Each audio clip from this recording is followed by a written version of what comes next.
Thank you for joining us today on Balancing Life and Medicine. I'm Dr. Dwayne Boggess. My guest is Gary Zane.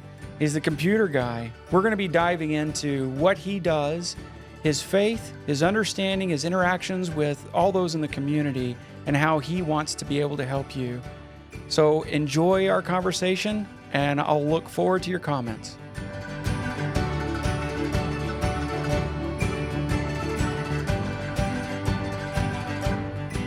Welcome to Balancing Life and Medicine. I'm Dr. Dwayne Boggess. I'm joined today with Gary Zane, also known as My Computer Guy. He knows just about everything that you can imagine about computers and all the things that computers have changed, upgraded, and turned into over the last few years. So we're going to dive into who's Gary, who's this guy working on my computer, who's the one keeping my business going, and what really makes Gary tick as far as his faith, and how he works with others when they're asking for his help. Thanks for joining me, Gary. Thank you. Yeah, it's great that you're here. I've got to know you over our networking group. Yes, Spark. Spark. Yeah, it's a fun one. And you're the IT guy. You're the IT guru. You're the one that we always call on whenever something's wrong with our presentations. And you're like, yeah, you guys will fix it. You guys, I love to watch you make us figure it out. But I also know that you got your way of doing things, and you do things with a lot of wisdom. And I've always liked that when we've interacted. So tell me who's Gary? I mean, you use every platform that you can when interacting with people to share encouragement and hope. I just hear that in your voice.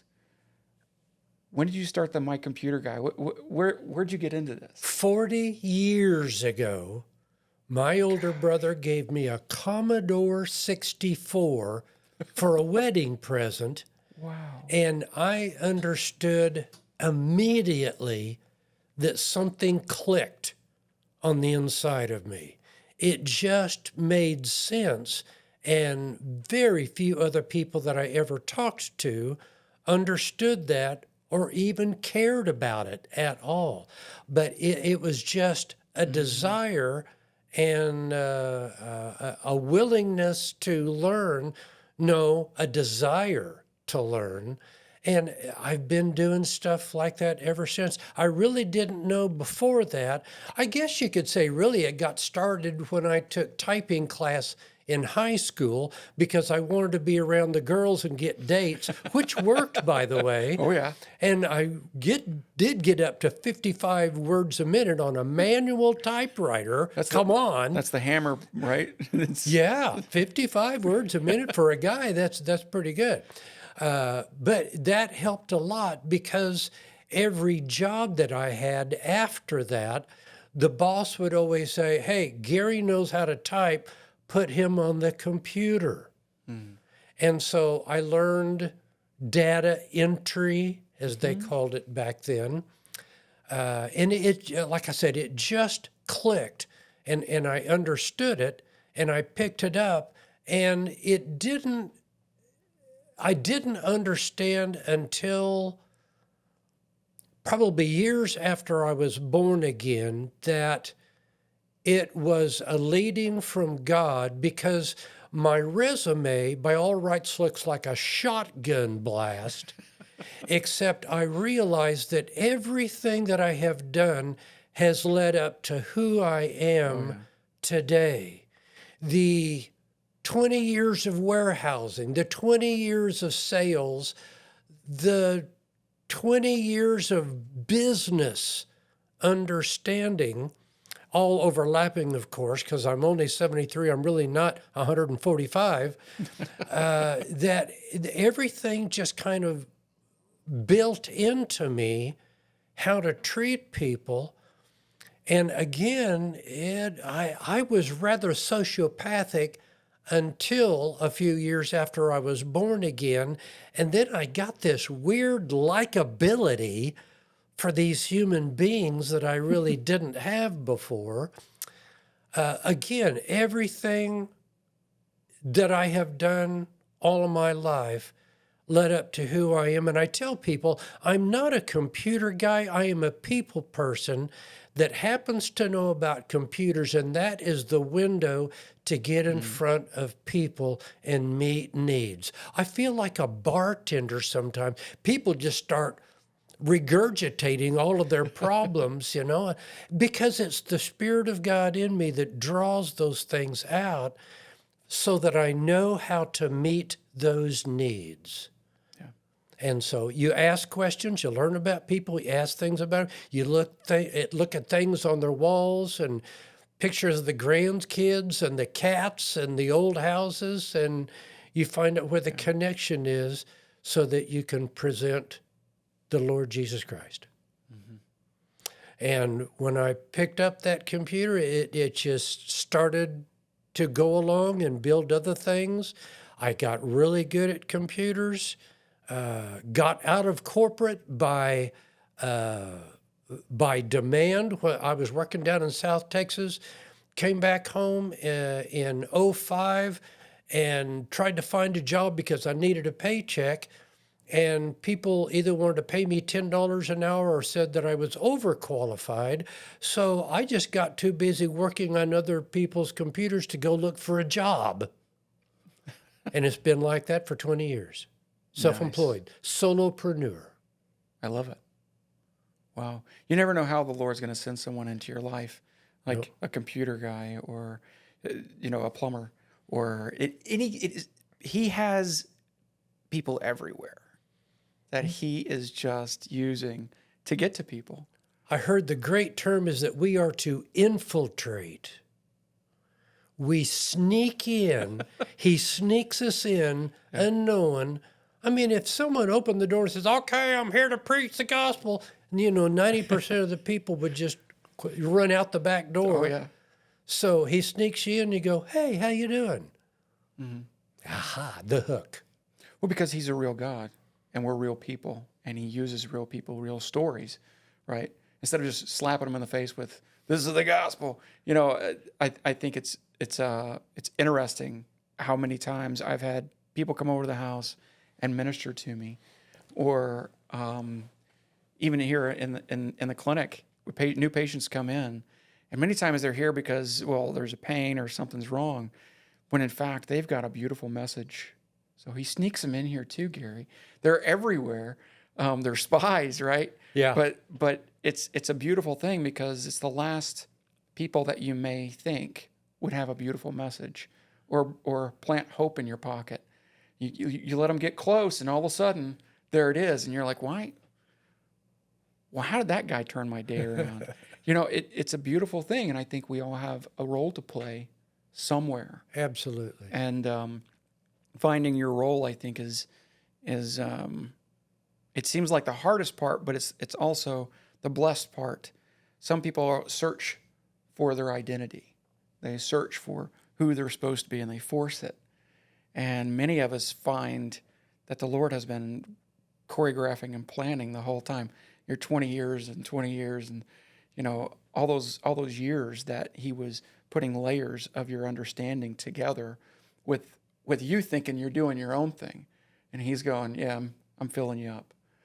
I got this layer of business and this layer of corporate distaste and understanding, and we got all these kind of different layers. And I think that's probably one of the things that really shines in you the most when I get to interact with you at the networking group, but seeing you interact with others, there's always a message. And you're right, you're not the computer guy. You're Gary. Right. And you're real. And there's no facade, there's no sales pitch. Yeah. It's just, this is how you're going to get blessed, and I'm going to give it to you today. Yeah. I don't really care. Yeah. So you're in a corner, and I'm not letting you go anywhere until, how's your computer? How's God bless you today? Let's get into it. Yeah. There's all kinds of approaches that we can take, but it's fun to see you interact. And you're right. There's some people who are trying, but they're not quite there with the message, but they're waiting for a message to be, they want to receive something. They really do. People, we are a needy lot. Yeah. We humans. Yes. Oh, man. And, a lot of people get born again and they think all their needs are met and everything is just, we came to Jesus with needs and we are still a needy bunch of Jesus freaks. I Yes. have needs. And until you admit that, you're still going to stay a mess. It's a daily thing, isn't it? It is. Yeah, I know for me personally, and it's a daily thing. It's like I wake up and I have to give thanks, and I focus everything hoping and praying, Lord be with me, Lord guide me, guide my mind, guide my mouth, my words. God, I'm a mess. Why can you just go ahead and fix it all and make it better? And that's just not going to happen. And it doesn't just things are just magically given to you. I think the world is made to tear us away from the Father. It's made to distract us, get us caught in emotions, get us flustered with a computer not working, get us flustered with a system, a network, whatever the case is. For me, it's when people's body doesn't work right. They're frustrated. God hates me. Like, absolutely not. Remember, every breath is a gift, and it's going to get better. It will get better. I try to encourage them while I'm sticking them with needles. It doesn't always come across like a great message, but they can't go anywhere after I stick them, so I just minister to them then too. Yeah. But you get to go into people's homes. Yes. It's a personal thing. Yes. It most certainly. Oh my gosh. Perfectly put, it's a choreography that you or I could not possibly plan it. Yes, he puts us in exactly the right place at exactly the right time with exactly the right people with exactly the right message. And they go, how did you know that? I love hearing that. Oh my gosh, Gary, thank you so much for saying that. I go, what? Yeah. I needed to hear that today. Yeah. Or you're the third one today to say, or Yeah. it's wonderful to see, because we're witnesses too. We're encouraged. Yeah. We're growing with each interaction that we have. And I find that I get a problem, Gary. I stumble and I tried to add my own story. I try to give a little bit more than Embellishment. yeah. Well, what else I know? Yeah. All the ego takes. But when it comes down to it, I'm learning to say less and listen more, because people do talk. And I get a little bit of the personal life. I get a lot. Sometimes I get more than what I want to know as far as a patient coming in. They'll overshare, or they think it's something I need to know. And many times it's not really oversharing. It's they're opening their heart up and letting me see who they are. But you're walking into their book when you're walking there. Like you said, mentioned earlier, there's pictures, there's bookshelves, there's their design of what they see in their life as being what they want, what they're comfortable with. And when you step into that, they're very vulnerable. I mean, this day and age, you don't just let crazy, all kinds of people walk in, right? It's you're trying to filter. You're trying to say, well, I just not going to let anybody in. So there's the Holy Spirit in with that key, that ticket for Gary to walk into someone's private dwelling, their sanctuary. And do you have to ever force a situation or a conversation, or those conversations just open up when people start to, when you're working and I imagine Gary up underneath a desk and wires everywhere, and I don't know. You're going to get to work on our services here soon, but I try to imagine, like, what's Gary look like? Because you see his 2 feet out from underneath the desk, and someone's talking, and you're underneath responding. What is that? Dwayne, I have also learned I can try to push the conversation to bring things out of people. And a lot of times I never get a chance to say anything, and they are still upset people, and I just take their money, and that's okay. I'll bet you Jesus didn't perform a miracle every single day. The 12 so-called apostles, the first guys, Philip disappeared after a while. You never knew what happened, but that area, what I've heard, exploded with the church, and you never hear anything about three-fourths of those guys. You don't have to. God will use you at the right time. And sometimes I do get bored. Oh, I must be done. I'm not ever talking to anyone. And then all of a sudden, someone will give me a hug and say, man, you just really made my day. And I go, really? What did I do? And I said that? Well, I'll be, I guess God is still using me. Right. You never can tell. We would talked a minute ago before we started about the sacrifice, Abraham putting Isaac on that, and God needed to know that he was willing. Yeah. Isaiah 119, if you are willing and obedient, you will eat the good of the land. But if you resist and rebel, you will be devoured by the sword. He didn't say, I'll kill you.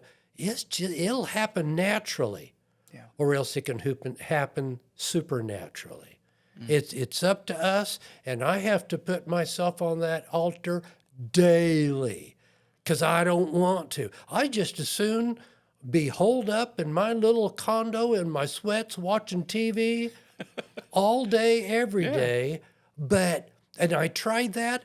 March 1st, 2020, lockdown, I said, oh man, this is great. I'm kicking up. I got lots of time. I can't go out, therefore I don't. And after a week, I'm going, I'm bored. I need to see some human beings. Yeah.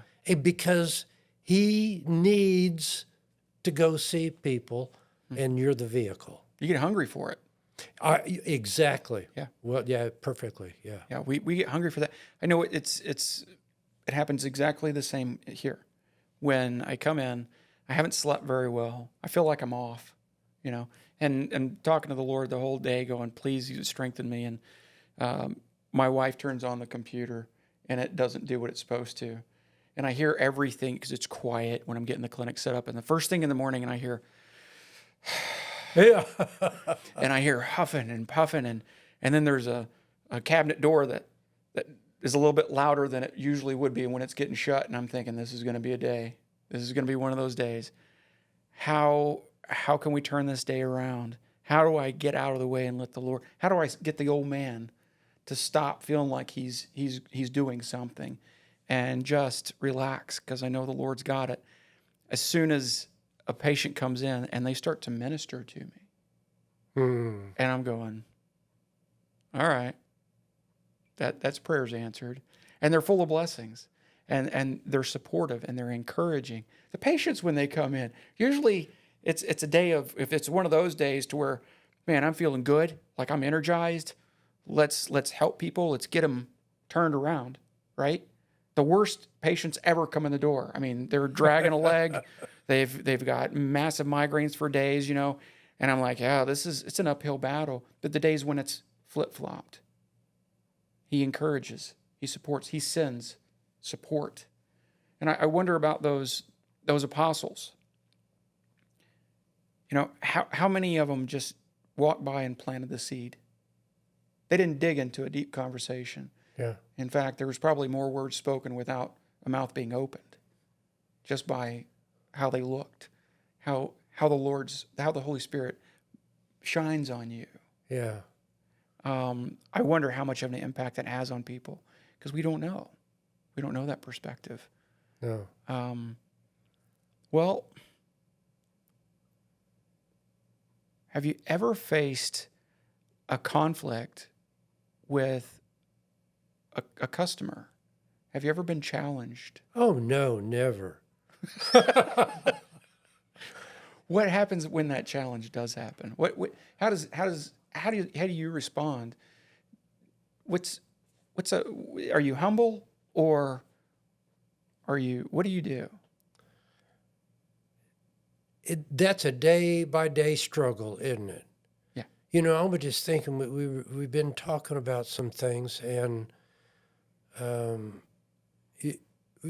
lot of new believers think, oh, the old man is dead. Now I don't have to worry about the flesh anymore. Yeah. And I'm a brand new creation. I'll never have to deal with sin and those old, no, we still have the same soul, mind, emotions. We still have those same challenges. And some days, Dwayne, I blow it royally. And it's like I walk out going, "You're supposed to be a believer. What's wrong with you, you stinking idiot?" And other times, I do give him control, and I walk out almost in tears myself, seeing what he has done through me, because I was an open and committed vessel. It is a daily, weekly, hourly, sometimes momentarily struggle that I often have to deal with. I'm the guy that gets behind someone and honks, and I'm the guy that gets impatient at lines in Walmart.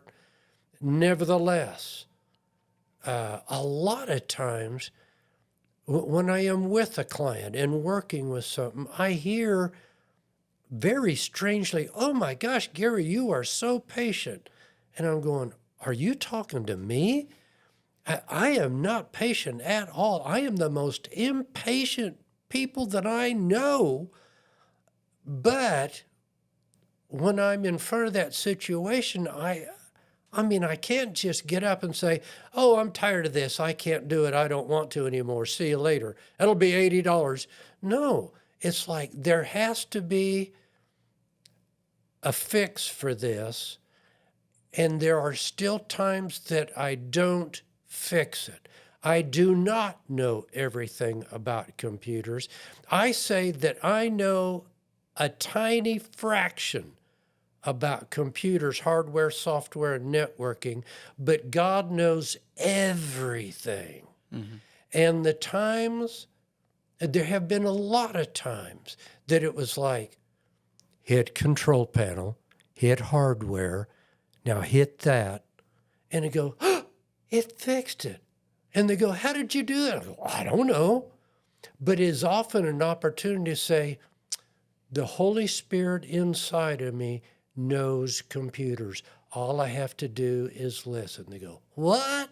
What do you mean?" So I get an opportunity. That's amazing. Because that's how it works. Often, not always, often. Yeah, that's like me ever boasting that I know everything about the body. I mean, I got a needle for it, but it doesn't mean it's going to fix it. So I've got a strategy, but it may not work. And being able to just be truthful in that regard says wonders, doesn't it? Like you're admitting, I can't do it all, so I have to rely on the Lord. I think that speaks volumes. Way too often, I walk in after someone has been fed up with some quote unquote IT person that talked down to them and told them what they had to do with their computers and their money. And oh no, I am a broken, humble person, and all I have is suggestions.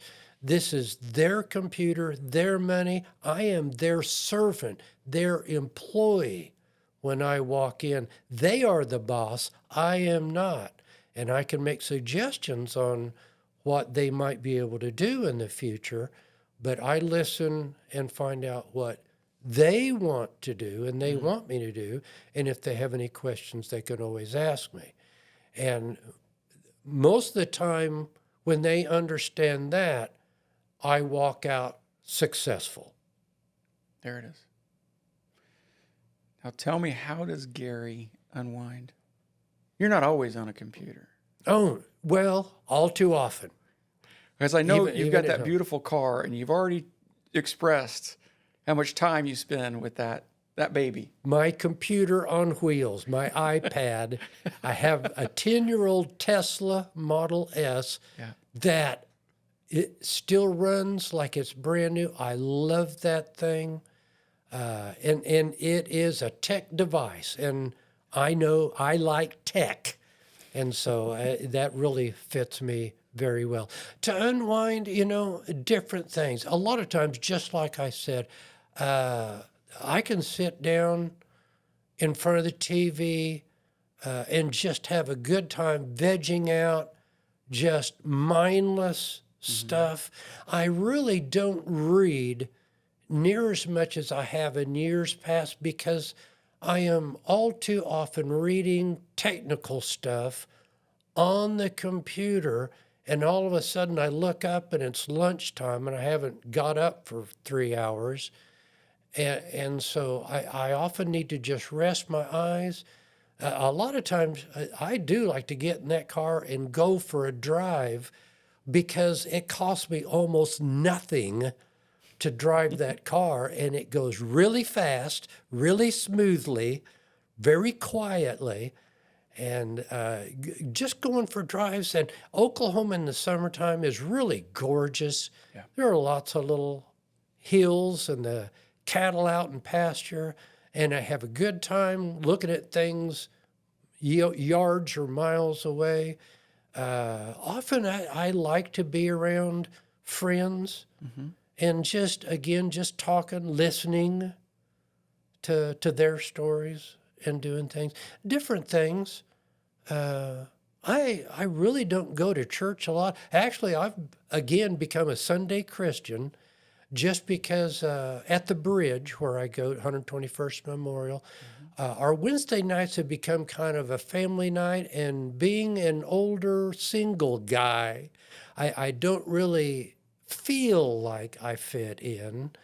And besides, it could take me a half an hour to get from my house at 11th and Garnett to 121st Memorial Like, on 169 and not be a statistic. Right. So I would just rather stay off the streets in busy times. So doing different things to relax. But I do that. I have learned that. I went about 10 years without ever taking a vacation. And the first time I did, I went, oh my gosh, that's what they mean by resting. And also meditating Hebrews chapters 3 and 4 on the rest and how invigorating it is. He was pretty smart in saying that we need a day off. Whatever day that you choose. Often mine is a Saturday, sometimes a Sunday, but a day off is really invigorating and empowering. And so I make sure that I do have some time off to build back up, recharge, energize, and then get back to work. I think it's essential. We have to do that. We have to disconnect. And, Oh, you really know that, don't you? Yeah, I do. That's what people come here for.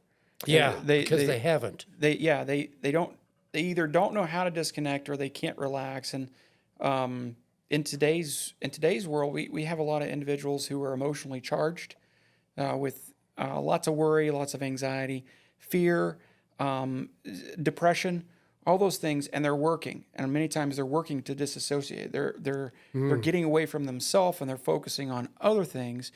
And when it comes time for them to rest at the end of the day, they can't because their emotions slap them. Yeah. They're there again. It's like, well, I spent all day trying to get away from me, and that's why I go to work, and I'm trying to make money, and now I can't rest at home. So we start to find this problem with insomnia, this overthinking, and then we start to see individuals that they become workaholics, right? Because they're trying. Every time I go home, I'm waiting. So what I'll find is people today will come in and they're like, I just turn it all off. That's usually what they'll say. Literally, turn it off. Could you just make it stop? Just turn it all off. And like, yeah, happy to do so. That's easy. We can do that. But at the same time, I'm interrogating them. Yeah. What are you running from? What's on your mind? What's all the fear? What's the worry? Where are your thoughts going? Because they can't get in the car and drive without self-hypnotizing and disconnecting. Yeah. You know, a lot of people, they do a level of self-hypnosis when they get on the road. Did you know that? We see it all the time. If you get on the road, you're getting ready to go to work, or you're going to your local restaurants you always go to, and you get there and you're like, man, I don't even remember the first 3 lights. I know I drove through them Yeah. when I left that. That's a self-hypnosis. Oh, that's what I've been doing. You've been disconnecting. You're disconnecting and you're just like on autopilot. Yeah. Now, unless someone gets in front of you and you got to honk your horn. Yeah. I know that takes a little energy, but it brings you back to a grounded reality. The idea is, how do we stay present and aware and at peace with the Lord, with the Holy Spirit that's there giving us that, because we can't get it any other way. We try to fake it, right? We coffee, we sugar, we all kinds of things. And a lot of people don't know how to disconnect. They come in, and that's where I get to do my work, is turn their brain off. And I think you're one of the few believers that understand we need to minister to the whole man, spirit, soul, and body. I've been reading a book called He Healed Them All by Barry Bennett on our Tuesday night men's Bible study with a bunch of godly men that are just an amazing bunch. I look forward to that every week. And in that book, we learned that the whole man needs to be right to keep us from getting sick. Yes. And having malfunction. Now, that's what you are here for, and you are probably one of the few people in all 3 areas that you take care of the whole man. Some people are just chiropractors, some people are just ministers, and some people are acupuncturists, but you know spirit, soul, and body. And too many believers don't know to take care of that. We overeat, we eat wrong, we overwork, undersleep, because we think we're supposed to stay busy for Jesus. And he's saying, shut up. Mm-hmm. You know, he said it is finished. So why, he meant that. Why are you trying to do more? Yeah. Well, why are we trying to add to? That's a delicate walk, isn't it? Because we have this feeling like we're supposed to be doing something more. And I think that that's the world we grow up in, is you got to do something to get something, or you know, that's ingrained in us, isn't it? So it has been a difficult one. Thank you for noticing that, Gary, to hit all those 3 areas and to get people to understand how important they are. Mm-hmm. And now I, you know, it's been over a decade, and I'm getting to the wonder. I'm like, Lord, is there a shortcut? Can I just stab them and they get it? You know, kind of like, can I shish kebab all 3 of those areas with one needle and be done, where everything just falls? But it doesn't work that way. It takes a daily sacrifice. It takes a daily check-in. I love that your Tuesdays. That's your refill plug, isn't it? It's Tuesdays. one of them. Yeah. So it's where you're getting the word, and you're getting supported and encouraged. And I know we all have to do that. Mine's Thursday mornings. I get to meet with that guy Thursday mornings and a couple others, and that's my charge. In fact, I look forward to it every week. I don't look forward to the time. It's too early, gentlemen. If you're watching, change it. So no, it's important to do that, and I think a lot of patients come in and they start to look for that when they develop a relationship with me. We have patients that have been coming for years, and I think that that's something that we all can grow in, is being more attuned to finding out where someone is struggling by listening. And not directly hitting the nail on the head, but learning the wisdom to get encouragement to that area of need. To that area. That's right. Area. It's difficult, because I found with treating patients, whenever there's something that that's eating them, and sometimes it eats them for years. It's long-term anxiety, or it's long-term trauma, or it's the inability to let go and forgive. You know, and that translates as large intestine issues, by the way. That's digestive issues. In other words, all these have repercussions, all the emotional components. And if you point out what someone's weakness is, they put a wall up immediately. Yeah. You can't do that. Yeah. So No. it's the Lord can, but we can't. Yeah. So finding a way of encouraging without shutting down, I think it's got to be something that comes with wisdom. I don't know, or I don't know, but I know that that's a tricky area when you're working with customers that are unsettled or aggravated. Their livelihood is in your hands with their computers. Um, do you go ahead? Yeah. And we were talking about praying earlier, Yes. asking Father for things, and Ephesians 1:6 says that we have already been blessed with every possible physical and spiritual blessing. Now, if you really think about it, years ago I heard this guy named Andrew Farley come to our church and said, anymore my prayer is wow and thank you. Because I start to ask for something and I go, oh yeah, you already promised that. And yeah, you have already given that. Wow, thank you. And so a lot of times my prayer time is praise and thanksgiving and worship, because if I start to ask for something, then I'm really denying that he has already said, you've got it, take it. The word receive means to take. It's up to us. It is an active grabbing what has already been provided. And I feel like it's an insult to slap in my dad's face to say, would you heal me, please? Like Jesus wasn't enough Right. to take care of it. No, I am healed. I have been healed. And so consequently, it's kind of worked. A lot of people think that I'm 50-something when I'm 73. You look, yeah, you don't look the 73 part. Well, a lot of that is Mediterranean too, but I attribute it to the living God inside of me. Absolutely. Yeah, That's where it is. yeah, yeah. So, and I can keep up with my Senator Dave Rader. Yesterday we went walking for 4 hours. I put in 5 miles in almost 100 degrees, and I kept up with him. Yeah. And I'm able to take care of things when I need to. And it is certainly the grace of God, and that is what I've been doing. When I see people try different businesses in a lot of our networking groups that we go to, and oh my gosh, by the grace of God, for 20 years I have made a living just playing with other people's computers.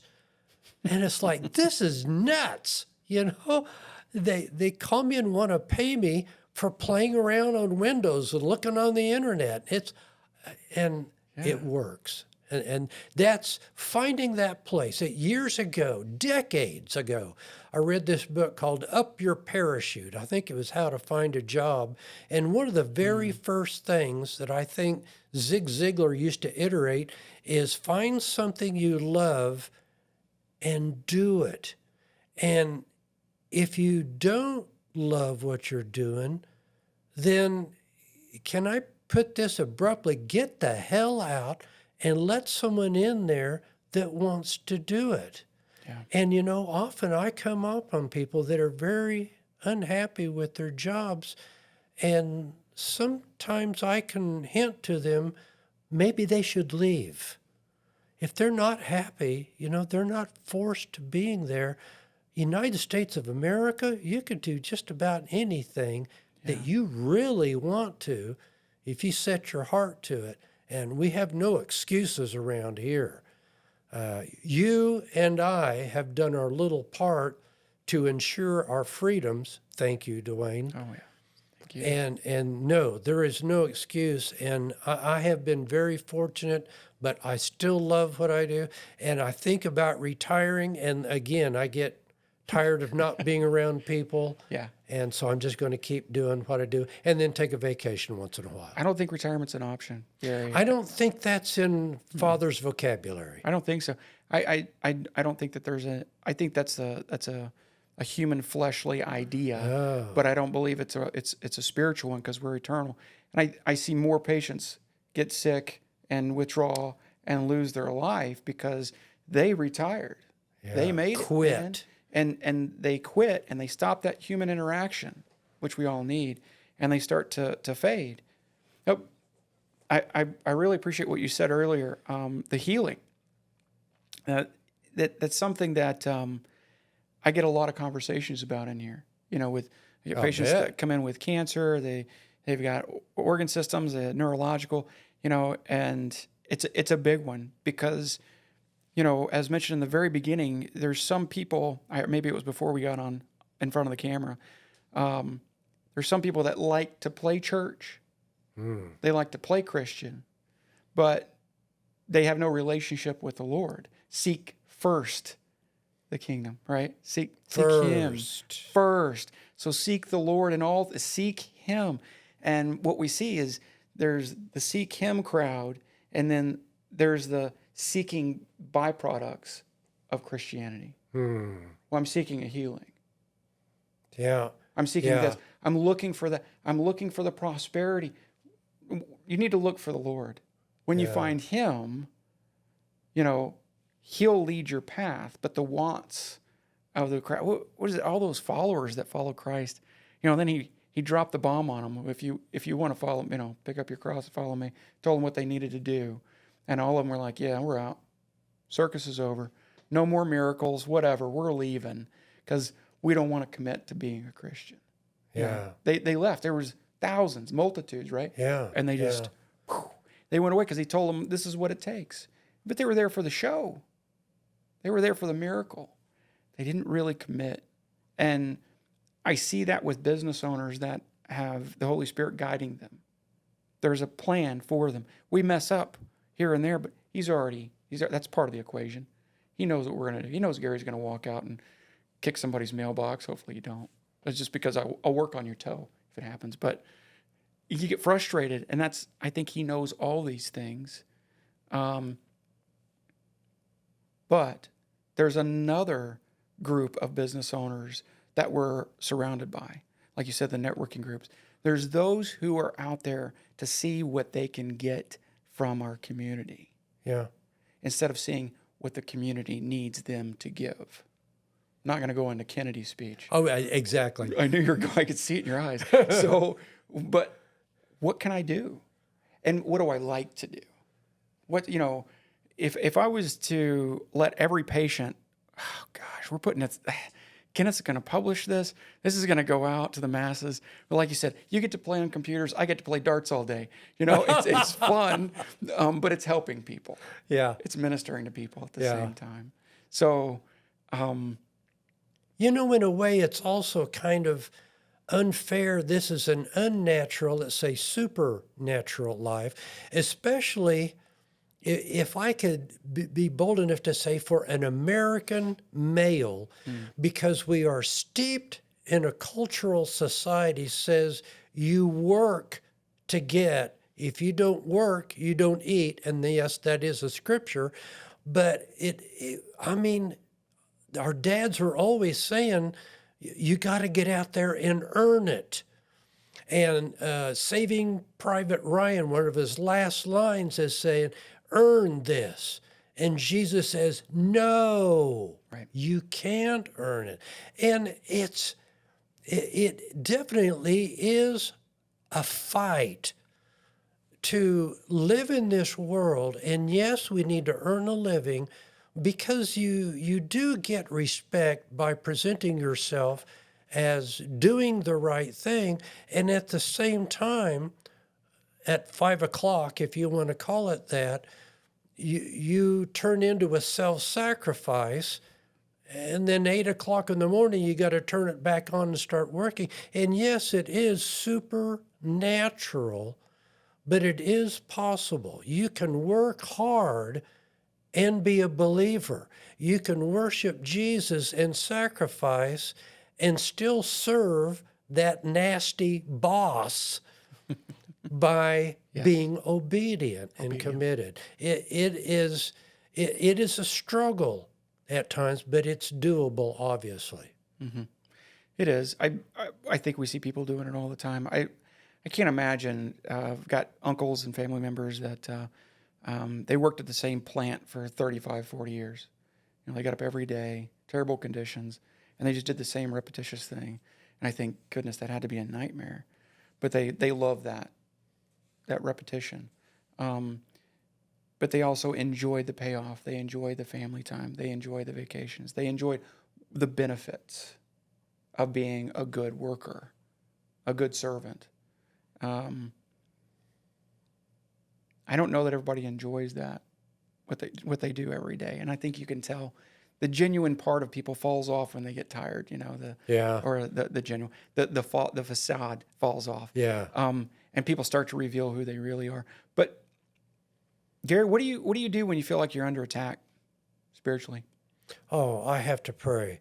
Again, the self-sacrifice is hard sometimes. But again, by refocusing, by spending time in the presence of God, I know the difference when I hit that challenge, that hurdle. I can tell when I haven't spent quality time with my Father. It comes out. Gary comes out, and it is often not real pretty. But you know, it's never too late. I can say the wrong thing, and I can humble myself immediately and say, I'm sorry, that was uncalled for, that wasn't the right thing. Please forgive me. It's okay. Brokenness is a lot better than defending yourself, and I can get my way out of it. But it's a lot nicer to see when, having spent time in the presence of God, that He has something ready for those challenges. He already knows what I'm going to face, and He's kind of sneaky. A lot of times He won't tell me ahead of time.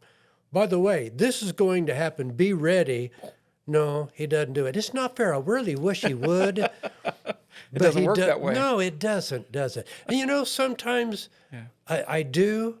You know, whether we talked about it or not, I felt like I knew, you know, what we're going to talk. And there are times like that when I have the right answer. And who was it? Either Jesus or Paul said, you don't have to pre-prepare. He will give you what to say at that same hour. I think Jesus said, when you go to court and are tried and before the judge that could have your head cut off, don't worry about it. You'll have the right thing to say, whether or not you die. Right. Yeah. That's the part people forget. Yeah. Well, I have the right thing to say, so I get out of it. Right? No. Maybe not. Maybe not. It may not work out that way. It's been a great conversation with you. Thanks for inviting me. I appreciate you sharing so much and understanding so much with the people you interact with. It's great having you in the networking group, but it's just great knowing you.